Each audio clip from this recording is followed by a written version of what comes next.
When Disney decided to bring Indiana Jones and the Dial of Destiny all the way to the Cannes Film Festival and screen this movie for some of the biggest critics in the world and lift the review embargo over a month early, they were doing it betting that they would get a good result. And they need some positive word of mouth because this is a movie, one of the most expensive movies ever made, that likely needs to make in the range of maybe $900 million just to break even. But unfortunately for Disney, this completely and totally backfired. It didn't go the way they wanted it to, and in fact the critics didn't like Indiana Jones 5. And it would be one thing if the critics just didn't like something, say they thought there's too much toxic masculinity, Harrison Ford is a relic of his era, blah blah blah, things like that. But no, instead what so many of the critics were saying were what the audiences have been afraid of for a long time. Quote, "I'm not sure how many fans want to see Indiana Jones as a broken, helpless old man who cowers in the corner while his patronizing goddaughter takes the lead, but that's what we're given,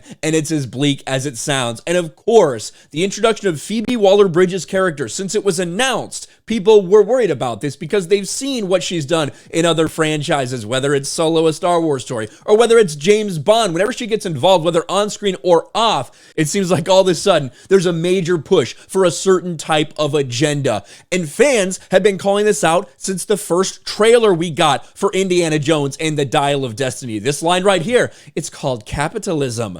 We could tell from the way that she delivered the line, from the way they put it in the trailer, this is the character that they're setting up. Incredibly unlikable, someone who's going to be lecturing Indiana Jones the whole time and who's going to be right the whole time. You know how that works. Remember this line. Hitler made mistakes, and with this, I will correct them all. You stole it. Then you stole it. And then I stole it. It's called capitalism. It's called capitalism. That is the line that made so many people groan and roll their eyes and realize that this movie is exactly what they were worried about when Phoebe Waller-Bridge got introduced. Someone who's going to constantly talk down and lecture people, that they were going to insert little social commentary jabs here and there. That's what this is now. And you couldn't see how the fans reacted on Lucasfilm's page because, again, they disabled the dislikes. Now, that's the way it is for every single video on Lucasfilm YouTube channel. Fair enough. But we could go other places. We could see Walt Disney Studios Philippines didn't disable it. 8.4 thousand dislikes to less than 1,000 likes for that very same trailer. Even on something bigger like the Rotten Tomatoes, 5.2 thousand dislikes to 3.1 thousand likes. People did not like this trailer. They despised this trailer. And now, after all the backlash, after the embarrassment of going to the Cannes Film Festival, the critics shitting on it for the same reasons the fans were, it looks like Disney's made a few changes to their promotional material, hasn't it? Now, here is something that they came out with just yesterday. They put this out, they put it on YouTube, they put it on Twitter. We're going to look at Twitter in a second here, but find the thing that's missing, shall we? Let's see if we can find the thing that's missing from this trailer from the other ones. Let's go all the way back here. I think we can find it. With this, we will have our victory. It's not yours. You stole it. Then you stole it. And then I stole it.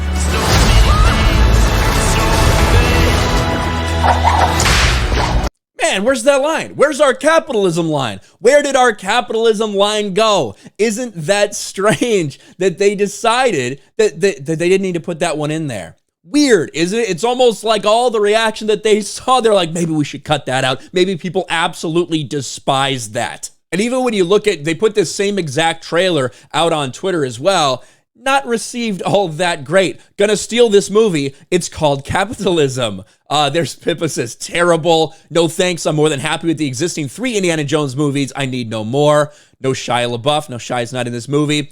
Well, it has to be better than Crystal Skull, almost by default, of course. Prepare to be sorely disappointed. Hey, there's somebody that had something good to say about it. I won't see how this movie will show me Indy as an old, antiquated failure while trying to show me at the same time how awesome Phoebe Waller-Bridge is.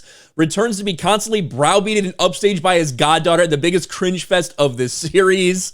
This looks dreadful. Here's someone. I love Indy. There you go. If it's woke, I'll pass. Well, even the woke critics say that ultra-feminist Phoebe Waller-Bridge ruins the movie, so I would recommend to stay clear of it.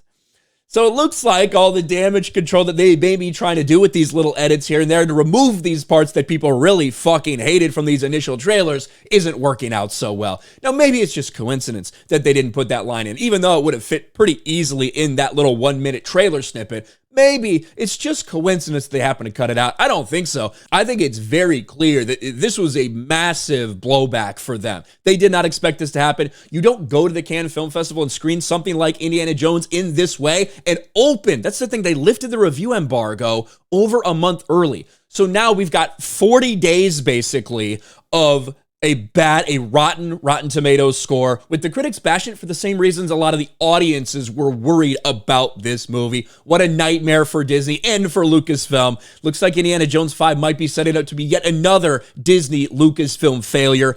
Let me know what you guys think about all this in the comments section below. Smash a like button, subscribe to the channel, ring the bell for notifications, share this video out there, and I'll talk to you later.